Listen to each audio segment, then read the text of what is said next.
नमस्कार, खबरां ते इस बुलेटिन विच तुहाडा स्वागत है। मैं हां तरनजीत कौर। पहला पेश ने चुणवीआं खबरां। प्रधानमंत्री नरेंद्र मोदी ने कहा है कि जन औषधि केंद्रां राਹੀਂ सस्तियां दवाइयां ਦੀ ਉਪਲਬਧਗੀ ਨਾਲ ਲੋਕਾਂ ਦੇ 9000 ਕਰੋੜ ਰੁਪਏ ਦੀ ਬਚਤ ਹੋਈ ਹੈ।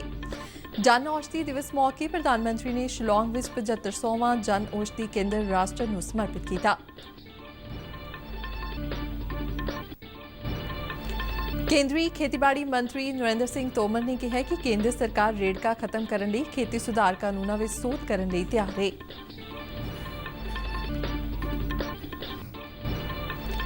राष्ट्रपति रामनाथ कोविंद ने कुदरती सोमियां की सांभ संभाल लई कबायली लोकां दी भूमिका की शलाघा की।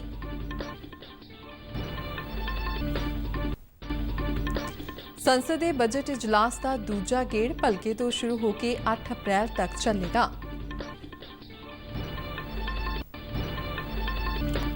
देश भर में कोविड टीकाकरण शुरू होने के 50 दिनों दरमियान 2 करोड़ 9 लाख तो वध लाभार्थियों को वैक्सीन लगाई गई।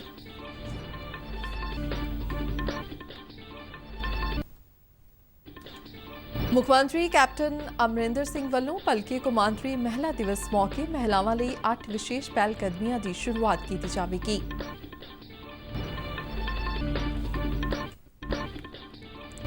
भारतीय क्रिकेट कंट्रोल बोर्ड ने 14वीं इंडियन प्रीमियर लीग की समा सारणी जारी की थी। पहला मैच 9 अप्रैल को चेन्नई और खिताबी मुकाबला 20 मई को अहमदाबाद में खेडिया जाएगा। ते हुण खबरां विस्तार नाल। प्रधानमंत्री नरेंद्र मोदी ने कहा कि जन औषधि केंद्रां राਹੀਂ किफायती दवाइयां की उपलब्धगी नाल लोकां दे 9000 करोड़ रुपए की बचत हुई है। जन औषधि दिवस के समागम ਨੂੰ वीडियो ਕਾਨਫਰੰਸ ਰਾਹੀਂ ਸੰਬੋਧਨ ਕਰਦਿਆਂ ਪ੍ਰਧਾਨ ਮੰਤਰੀ ਨੇ ਨਾਗਰਿਕਾਂ ਨੂੰ ਸਸਤੀਆਂ ਦਵਾਈਆਂ ਲਈ ਜਨ ਔਸ਼ਧੀ ਕੇਂਦਰਾਂ ਵੱਲ ਰੁਖ ਕਰਨ ਦਾ ਸੱਦਾ ਦਿੱਤਾ ਹੈ। उन्होंने कहा कि प्रधानमंत्री भारतीय जन औषधि स्कीम ने गरीबों के भारी मैडिकल खर्चिਆਂ ਨੂੰ ਘੱਟ ਕਰਨ ਵਿੱਚ अहम भूमिका निभाई है। प्रधानमंत्री ने कहा कि इन्हां केंद्रां राਹੀਂ हरेक वरे गरीब ਅਤੇ मध्य वर्ग के लोग तकरीबन 3600 करोड़ रुपए की बचत करते हैं। प्रधानमंत्री ने जन औषधि स्कीम राਹੀਂ नौजवानों लिए रोजगार सिरजन के वधे मौकों से भी खुशी जाहिर की थी। प्रधानमंत्री ने महिलावां ਵੱਲੋਂ चलाए जाते जन औषधि केंद्रां का विशेष तौर पर जिक्र किया है। उन्होंने कहा कि साल 2014 तक देश में 100 तो भी घੱਟ जन औषधि केंद्र सन जिन्हां ਦੀ गिणती ਹੁਣ 7,500 हो गई है। प्रधानमंत्री ने कहा कि सरकार ਵੱਲੋਂ जन औषधि केंद्रां की गिणती ਨੂੰ 10,000 तक ਵਧਾਉਣ ਉੱਪਰ ध्यान केंद्रित किया जा रहा है। 7500 के पड़ाव तक पहुंचना इसलिए भी अहम है क्योंकि 6 साल पहले तक देश में ऐसे 100 केंद्र भी नहीं थे और हम हो सके उतना जल्दी तेजी से 10,000 का टारगेट पार करना चाहते हैं। इस दौरान प्रधानमंत्री ने शिलौंग में 75वां जन औषधि केंद्र राष्ट्र को समर्पित किया। इस वर्चुअल समागम में प्रधानमंत्री ने जन औषधि स्कीम के लाभार्थियों नाल भी गलबात की थी। जन औषधि दिवस मौके इस खेतर नाल जुड़े हितधारकों वालों पाए गए योगदान के बदले उन्होंने सम्मानित किया गया। केंद्रीय खेतीबाड़ी मंत्री नरेंद्र सिंह तोमर ने कहा है कि केंद्र सरकार रेड़का खत्म करने लई खेती सुधार कानूनों में सोध करने नूं तैयार है। नवी दिल्ली में एक समागम नूं संबोधन करदिआं तोमर ने कहा कि इसका यह मतलब नहीं कि खेती कानूनों में किसी प्रकार की कोई कमी है। उन्होंने कहा कि अंदोलनकारी किसान जथेबंदियों के नुमाइंदियों नाल कानूनों में सोध संबंधी गलबात कई गेड़ां विचों लंघ चुकी है। उन्होंने स्पष्ट किया कि सरकार वालों सोध के प्रस्ताव का मतलब कानूनों दीआं कमियां की पूर्ति करना नहीं है। तोमर ने कहा कि सरकार वालों यह प्रस्ताव किसानों के मान सत्कार को बरकरार रखने लई पेश किया गया है। उन्होंने कहा कि इन्हां तब्दीलियां नूं लागू करना बहुत मुश्किल है ते इस दे लई समुचे देश नूं एकजुट होना पवेगा। रबी और खरीफ की जो खरीद है इस वर्ष भी बहुत अच्छे से हुई है और रबी की फसल की बुआई के समय एमएसपी घोषित कर दी है। एमएसपी को नरेंद्र मोदी जी के नेतृत्व में 1.5 गुना किया गया है। खरीद का वॉल्यूम भी बढ़ाया गया है। पहले गेहूं और धान पर ही खरीद होती थी, अब दलहन और तिलहन पर भी खरीद की जा रही है और एमएसपी से किसानों को ज़्यादा से ज़्यादा सुरक्षा मिल सके और उसमें अधिक पैसा हम खर्च कर सकें, इस दृष्टि से नरेंद्र मोदी जी की सरकार की प्रतिबद्धता पहले भी थी, आज भी है और आने वाले कल में रहे। ਰਾਸ਼ਟਰਪਤੀ ਰਾਮਨਾਥ ਕੋਵਿੰਦ ਨੇ ਕੁਦਰਤੀ ਸੋਮਿਆਂ ਦੀ ਸਾਂਭ ਸੰਭਾਲ ਲਈ ਕਬਾਇਲੀ ਲੋਕਾਂ ਦੀ ਭੂਮਿਕਾ ਦੀ ਸ਼ਲਾਘਾ ਕੀਤੀ ਹੈ। ਮੱਧ ਪ੍ਰਦੇਸ਼ ਦੇ ਦਮੋਹ ਜ਼ਿਲ੍ਹੇ ਦੇ ਸਿੰਗਰਾਮਪੁਰ ਵਿੱਚ ਸੂਬਾ ਪੱਧਰੀ ਕਬਾਇਲੀ ਕਾਨਫਰੰਸ ਨੂੰ ਸੰਬੋਧਨ ਕਰਦਿਆਂ ਰਾਸ਼ਟਰਪਤੀ ਨੇ ਕਿਹਾ ਹੈ ਕਿ ਜੇਕਰ ਮਨੁੱਖਤਾ ਨੂੰ ਆਪਣੀਆਂ ਜੜ੍ਹਾਂ ਨਾਲ ਜੁੜਨਾ ਹੋਵੇ ਤਾਂ ਕਬਾਇਲੀ ਜੀਵਨ ਜਾਂਚ ਨੂੰ ਅਪਣਾਇਆ ਜਾਣਾ ਚਾਹੀਦਾ ਹੈ। ਉਨ੍ਹਾਂ ਕਿਹਾ ਕਿ ਕਬਾਇਲੀ ਲੋਕਾਂ ਨੂੰ ਆਧੁਨਿਕ ਵਿਕਾਸ ਦੇ ਭਾਈਵਾਲ ਬਣਾਉਣ ਲਈ ਪਹਿਲ ਕਦਮੀਆਂ ਕਰਨ ਦੀ ਲੋੜ ਹੈ। ਉਨ੍ਹਾਂ ਕਿਹਾ ਕਿ ਕਬਾਇਲੀ ਭਾਈਚਾਰਿਆਂ ਨੂੰ ਬਰਾਬਰ ਦੇ ਮੌਕੇ ਉਪਲਬਧ ਕਰਾਉਣੇ ਚਾਹੀਦੇ ਨੇ ਅਤੇ ਨਾਲ ਹੀ ਉਨ੍ਹਾਂ ਦੀ ਪਛਾਣ ਨੂੰ ਬਰਕਰਾਰ ਰੱਖਣ ਲਈ ਵੀ ਯਤਨ ਕਰਨੇ ਲਾਜ਼ਮੀ ਨੇ। ਰਾਸ਼ਟਰਪਤੀ ਕੋਵਿੰਦ ਨੇ ਕਿਹਾ ਕਿ ਕਬਾਇਲੀ ਭਾਈਚਾਰਿਆਂ ਨੇ ਬ੍ਰਿਟਿਸ਼ ਕਾਲ ਦੌਰਾਨ ਵੀ ਕੁਦਰਤੀ ਸੋਮਿਆਂ ਦੀ ਰਾਖੀ ਕੀਤੀ ਹੈ ਅਤੇ ਆਪਣੀਆਂ ਜਾਨਾਂ ਵੀ ਕੁਰਬਾਨ ਕੀਤੀਆਂ ਨੇ। ਕੁਦਰਤ ਦੀ ਸਾਂਭ ਸੰਭਾਲ ਲਈ ਕਬਾਇਲੀ ਲੋਕਾਂ ਦੀ ਭੂਮਿਕਾ ਦੀ ਸ਼ਲਾਘਾ ਕਰਦਿਆਂ ਰਾਸ਼ਟਰਪਤੀ ਨੇ ਕਿਹਾ ਕਿ ਕੁਦਰਤ ਦੇ ਅਸਲ ਰਾਖੇ ਨੇ। आदर्श आवासीय विद्यालयों के निर्माण एवं संचालन पर विशेष बल दिया जा रहा है। जनजातीय छात्राओं में साक्षरता और शिक्षा के प्रसार के लिए मध्य प्रदेश में कन्या शिक्षा परिसरों के निर्माण को प्रोत्साहित किया जा रहा है। आदिवासी महिला सशक्तिकरण योजना अनुसूचित जनजाति की महिलाओं के लिए आर्थिक विकास के लिए एक विशेष योजना है। राष्ट्रीय अनुसूचित जनजाति वित्त और विकास निगम द्वारा इस योजना के तहत रियायती दर पर वित्तीय सहायता दी जाती है। इस वर्चुअल समागम दौरान राष्ट्रपति ने सिंगौरगढ़ किले के नवीनीकरण और मुरम्मती कार्यों का नींह पत्थर रखा। राष्ट्रपति ने दमोह जिले के बेलाताल विच महात्मा गांधी, राम मनोहर लोहिया और पंडित दीन दयाल उपाध्याय के कांसे के बुत्तां तो पर्दा हटाउण की रस्म भी निभाई। संसद के बजट इजलास का दूजा गेड़ भलके तो शुरू हो रहा है। कोविड-19 महामारी के मद्देनज़र इजलास दौरान राज्यसभा की कार्रवाई सवेरे 9 बजे तो दोपहर 2 बजे तक चलेगी, जबकि लोकसभा की कार्रवाई बाद दोपहर 4 बजे तो रात 9 बजे तक जारी रहेगी। बजट इजलास का दूजा गेड़ 8 अप्रैल को समाप्त होगा। इस इजलास का पहला गेड़ 29 जनवरी को शुरू होया सी। खजाना मंत्री निर्मला सीतारमन वालों 1 फरवरी को केंद्रीय बजट पेश किया गया सी। देश भर में कोविड-19 टीकाकरण शुरू होने के 50 दिनों के अंदर अंदर 2 करोड़ तो वध लाभार्थियों का टीकाकरण किया जा चुका है। सेहत मंत्रालय वालों दी गई जानकारी मुताबिक टीकाकरण के दूजे गेड़ तहत 30 लाख तो वध सीनियर सिटीजन और 4 लाख तो वध होरनां बीमारियों तो पीड़ित लोगों का टीकाकरण किया गया है। मंत्रालय ने दस्सिया कि बीते दिन 14,24,000 लाभार्थियों को वैक्सीन लगाई गई, जिस नाल वैक्सीन हासिल करने वाले लाभार्थियों की कुल गिणती 2,09,22,000 हो गई है।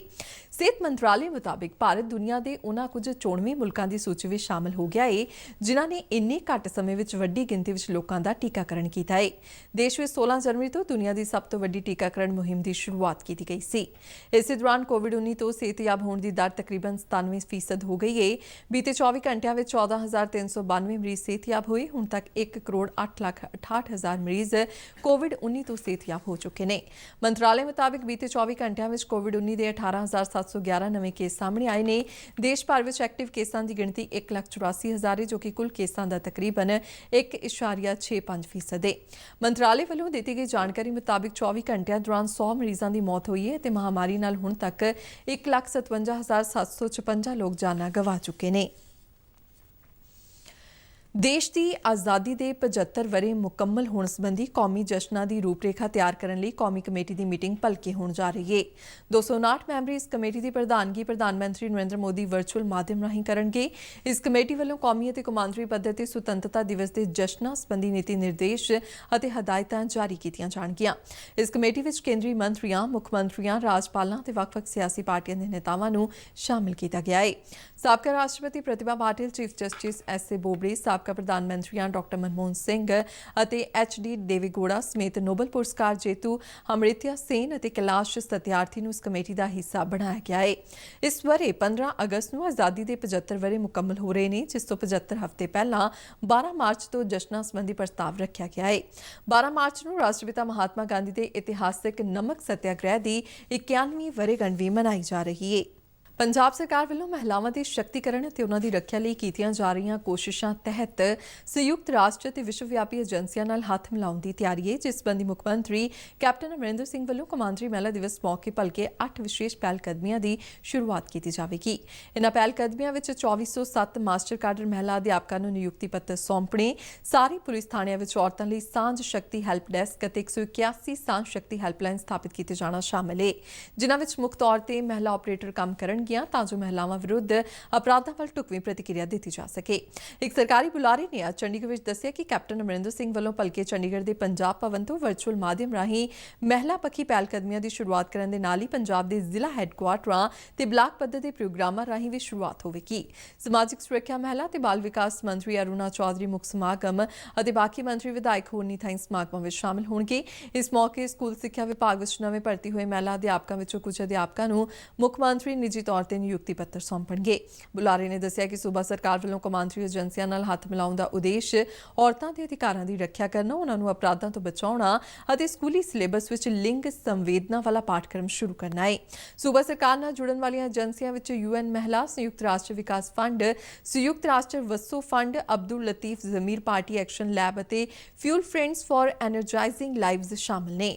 ਇਹ ਸਹਿਯੋਗ ਮਹਿਲਾਵਾਂ ਦੀ ਹੁਨਰਮੰਦ ਸਿਖਲਾਈ ਵਿੱਚ ਵਾਧਾ ਕਰਨ, ਉਹਨਾਂ ਦੀ ਰੋਜ਼ਗਾਰ ਯੋਗਤਾ ਦੀ ਪਛਾਣ, ਸਮਰੱਥਾ ਵਧਾਉਣ ਅਤੇ ਅਨੀਮੀਆ ਵਰਗੀਆਂ ਬਿਮਾਰੀਆਂ ਦੇ ਖਾਤਮੇ ਤੇ ਕੇਂਦਰਿਤ ਹੋਵੇਗਾ। ਹੁਸ਼ਿਆਰਪੁਰ ਜ਼ਿਲ੍ਹੇ ਦੇ ਪਿੰਡ ਬੱਡੋ ਵਿਖੇ ਅੱਜ ਡੇਰਾ ਸੰਤ ਮਈਆ ਦਾਸ ਨਿਰਮਲ ਕੁਟੀਆ ਵਿੱਚ 26ਵਾਂ ਸਾਲਾਨਾ ਸੰਤ ਸਮਾਗਮ ਕਰਵਾਇਆ ਗਿਆ। ਕੁਟੀਆ ਦੇ ਮੁੱਖ ਸੇਵਾਦਾਰ ਸੰਤ ਗੁਰਚਰਨ ਸਿੰਘ ਦੀ ਅਗਵਾਈ ਵਿੱਚ ਆਯੋਜਿਤ ਇਸ ਸਮਾਗਮ ਦੌਰਾਨ ਸ਼੍ਰੀ ਅਖੰਡ ਪਾਠ ਸਾਹਿਬ ਜੀ ਦੇ ਭੋਗ ਪਾਏ ਗਏ ਅਤੇ ਕੀਰਤਨੀਆਂ ਜਥਿਆਂ ਨੇ ਮਨੋਹਰ ਕੀਰਤਨ ਕੀਤਾ।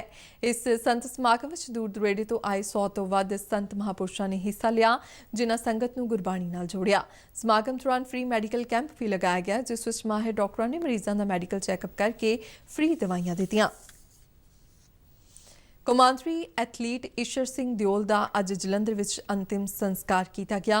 91 ਵਰ੍ਹਿਆਂ ਦੇ ਈਸ਼ਰ ਸਿੰਘ ਦਾ ਕੱਲ੍ਹ ਦੇਹਾਂਤ ਹੋ ਗਿਆ ਸੀ।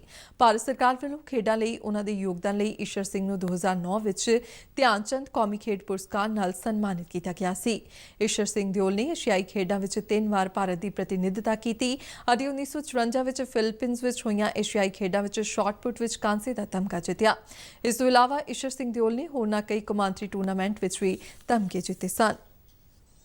ਪੱਛਮੀ ਬੰਗਾਲ ਵਿੱਚ ਪਹਿਲੇ ਗੇੜ ਦੀਆਂ ਵਿਧਾਨ ਸਭਾ ਚੋਣਾਂ ਲਈ ਚੋਣ ਪ੍ਰਚਾਰ ਭਖਣਾ ਸ਼ੁਰੂ ਹੋ ਗਿਆ ਹੈ।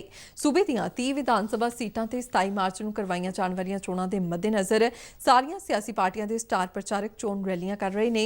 ਇਸੇ ਦੌਰਾਨ ਬੀਜੇਪੀ ਨੇਤਾ ਤੇ ਪ੍ਰਧਾਨ ਮੰਤਰੀ ਨਰਿੰਦਰ ਮੋਦੀ ਨੇ ਕੋਲਕਾਤਾ ਵਿੱਚ ਇੱਕ ਚੋਣ ਰੈਲੀ ਨੂੰ ਸੰਬੋਧਨ ਕੀਤਾ। ਪ੍ਰਧਾਨ ਮੰਤਰੀ ਮੋਦੀ ਪੱਛਮੀ ਬੰਗਾਲ ਵਿੱਚ 8 ਗੇੜਾਂ ਤਹਿਤ ਕਰਵਾਈਆਂ ਜਾਣ ਵਾਲੀਆਂ ਚੋਣਾਂ ਦੌਰਾਨ 20 ਤੋਂ ਵੱਧ ਚੋਣ ਰੈਲੀਆਂ ਨੂੰ ਸੰਬੋਧਨ ਕਰਨਗੇ। ਤ੍ਰਿਣਮੂਲ ਕਾਂਗਰਸ ਦੀ ਨੇਤਾ ਤੇ ਮੁੱਖ ਮੰਤਰੀ ਮਮਤਾ ਬੈਨਰਜੀ ਵੱਲੋਂ ਵੀ ਅੱਜ ਸਿਲੀਗੁੜੀ ਵਿੱਚ ਚੋਣ ਰੈਲੀ ਨੂੰ ਸੰਬੋਧਨ ਕੀਤਾ ਗਿਆ। ਇਸ ਤੋਂ ਇਲਾਵਾ ਸੰਯੁਕਤ ਮੋਰਚੇ ਦੀਆਂ ਵੱਖ-ਵੱਖ ਪਾਰਟੀਆਂ ਦੇ ਨੇਤਾਵਾਂ ਵੱਲੋਂ ਵੀ ਸੂਬੇ ਦੇ ਵੱਖ-ਵੱਖ ਹਿੱਸਿਆਂ ਵਿੱਚ ਆਪਣੇ ਉਮੀਦਵਾਰਾਂ ਦੇ ਹੱਕ ਵਿੱਚ ਚੋਣ ਰੈਲੀਆਂ ਕੀਤੀਆਂ ਜਾ ਰਹੀਆਂ ਨੇ। ਪੱਛਮੀ ਬੰਗਾਲ ਵਿੱਚ ਜ਼ਿਆਦਾਤਰ ਸਿਆਸੀ ਪਾਰਟੀਆਂ ਵੱਲੋਂ ਚੋਣਾਂ ਦੇ ਪਹਿਲੇ 2 ਗੇੜਾਂ ਲਈ ਉਮੀਦਵਾਰਾਂ ਦਾ ਐਲਾਨ ਕੀਤਾ ਜਾ ਚੁੱਕਾ ਹੈ। ਤਾਮਿਲਨਾਡੂ ਵਿੱਚ ਕਰਵਾਈਆਂ ਜਾਣ ਵਾਲੀਆਂ ਵਿਧਾਨ ਸਭਾ ਚੋਣਾਂ ਦੇ ਮੱਦੇਨਜ਼ਰ ਕਾਂਗਰਸ ਅਤੇ ਡੀਐਮਕੇ ਦੀ ਸੀਟਾਂ ਦੀ ਵੰਡ ਨੂੰ ਲੈ ਕੇ ਸਹਿਮਤੀ ਬਣ ਗਈ ਹੈ। ਸੂਬੇ ਦੀਆਂ ਕੁੱਲ 234 ਸੀਟਾਂ ਵਿੱਚੋਂ ਕਾਂਗਰਸ 25 ਵਿਧਾਨ ਸਭਾ ਸੀਟਾਂ ਤੇ ਆਪਣੇ ਉਮੀਦਵਾਰ ਖੜੇ ਕਰੇਗੀ। ਦੋਹਾਂ ਪਾਰਟੀਆਂ ਦੀ ਅੱਜ ਚੇਨਈ ਵਿੱਚ ਹੋਈ ਮੀਟਿੰਗ ਦੌਰਾਨ ਸਹਿਮਤੀ ਬਣੀ। BCCI ਨੇ ਇਸ ਵਰ੍ਹੇ ਦੀ ਇੰਡੀਅਨ ਪ੍ਰੀਮੀਅਰ ਲੀਗ ਦੀ ਸਮਾਂ ਸਾਰਣੀ ਜਾਰੀ ਕੀਤੀ ਹੈ। IPL ਦੇ 34ਵੇਂ ਸੰਸਕਰਨ ਦਾ ਆਯੋਜਨ ਤਕਰੀਬਨ 2 ਸਾਲਾਂ ਦੇ ਵਕਫੇ ਮਗਰੋਂ ਕੀਤਾ ਜਾ ਰਿਹਾ ਹੈ। ਇਸ ਵਾਰ ਦੀ ਲੀਗ ਦੌਰਾਨ ਅਹਿਮਦਾਬਾਦ, ਬੰਗਲੁਰੂ, ਚੇਨਈ, ਦਿੱਲੀ, ਮੁੰਬਈ ਅਤੇ ਕੋਲਕਾਤਾ ਵਿੱਚ ਮੈਚ ਕਰਵਾਏ ਜਾਣਗੇ। ਟੂਰਨਾਮੈਂਟ ਦਾ ਪਹਿਲਾ ਮੁਕਾਬਲਾ ਪਿਛਲੀ ਵਾਰ ਦੀ ਜੇਤੂ ਮੁੰਬਈ ਇੰਡੀਅਨਜ਼ ਟੀਮ ਅਤੇ ਰਾਇਲ ਚੈਲੰਜਰ ਬੰਗਲੌਰ ਵਿਚਾਲੇ 9 ਅਪ੍ਰੈਲ ਨੂੰ ਚੇਨਈ ਦੇ ਚਿਦੰਬਰਮ ਸਟੇਡੀਅਮ ਵਿੱਚ ਖੇਡਿਆ ਜਾਵੇਗਾ। ਲੀਗ ਦਾ ਖਿਤਾਬੀ ਮੁਕਾਬਲਾ 30 ਮਈ ਨੂੰ ਦੁਨੀਆ ਦੇ ਸਭ ਤੋਂ ਵੱਡੀ ਕ੍ਰਿਕਟ ਮੈਦਾਨ ਨਰਿੰਦਰ ਮੋਦੀ ਸਟੇਡੀਅਮ ਅਹਿਮਦਾਬਾਦ ਵਿੱਚ ਖੇਡਿਆ ਜਾਵੇਗਾ। ਸਾਰਣੀ ਮੁਤਾਬਿਕ ਕੋਈ ਵੀ ਟੀਮ ਆਪਣੇ ਘਰੇਲੂ ਮੈਦਾਨ ਤੇ ਮੈਚ ਨਹੀਂ ਖੇਡੇਗੀ ਅਤੇ ਸਾਰੀਆਂ ਟੀਮਾਂ ਕੁੱਲ 6 ਸਥਾਨਾਂ ਵਿੱਚੋਂ 4 ਸਥਾਨਾਂ ਤੇ ਲੀਗ ਗੇੜ ਦੇ ਮੈਚ ਖੇਡਣਗੀਆਂ। ਤੇ ਇਸ ਦੇ ਨਾਲ ਹੀ ਖਬਰਾਂ ਦਾ ਬੁਲੇਟਿਨ ਖਤਮ ਹੁੰਦਾ ਹੈ। ਆਗਿਆ ਦਿਓ। ਨਮਸਕਾਰ।